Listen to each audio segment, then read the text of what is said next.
विचारपीठावरील आपले सर्वांचे मार्गदर्शक आदरणीय ॲडव्होकेट सुभाष पाटील लांडे, त्याचबरोबर शब्दगंधचे अध्यक्ष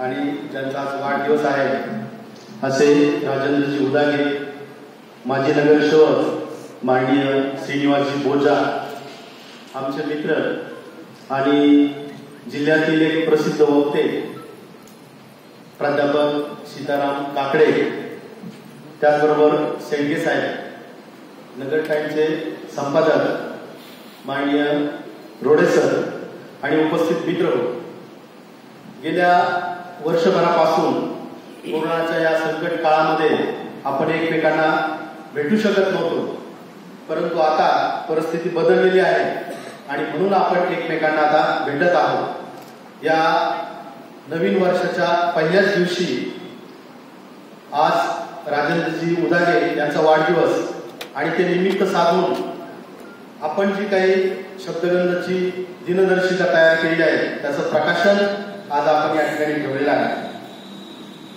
गेल्या वर्षभरामध्ये फक्त 3 कार्यक्रम आपण घेऊ शकलो।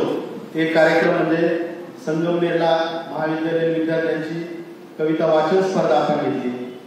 त्यानंतर श्रीरामपूर शाखेच्या वतीने मागच्या आठवड्यामध्ये संत गाडगे बाबा जयंतीनिमित्त एक कार्यक्रम झाला। वर्षभरामध्ये आपण आता छोटे मोठे कार्यक्रमाला सुरुवात करणार आहोत। इतर जिल्ह्यांमध्येही काही कार्यक्रमाचं नियोजन केलेलं आहे, त्यामध्ये औरंगाबादला आपण एक कार्यक्रम घेत आहोत आणि बीडला एक कार्यक्रम शब्दगंधच्या वतीने होत आहे। शाखांच्या माध्यमातूनही काही कार्यक्रम, काही स्पर्धा अशा स्वरूपाच्या सुरू होतील।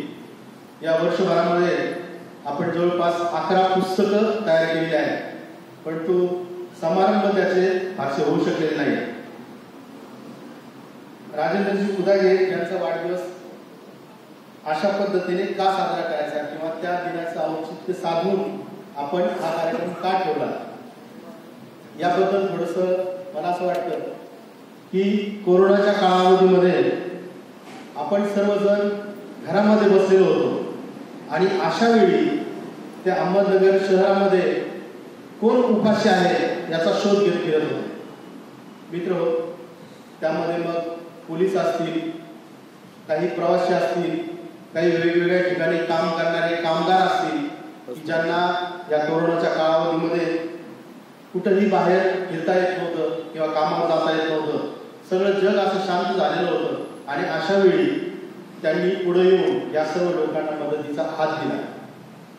जवळपास 1.5 महिने ते सर्व करत होते, म्हणजे 10 लोकांना जीव घालण्यापासून जे काही त्यांनी सुरू केलं तर जवळपास 500 ते 1000 पाकिटं दररोज या पद्धतीनं काही दिवस त्यांनी सर्वांना पुरवलं।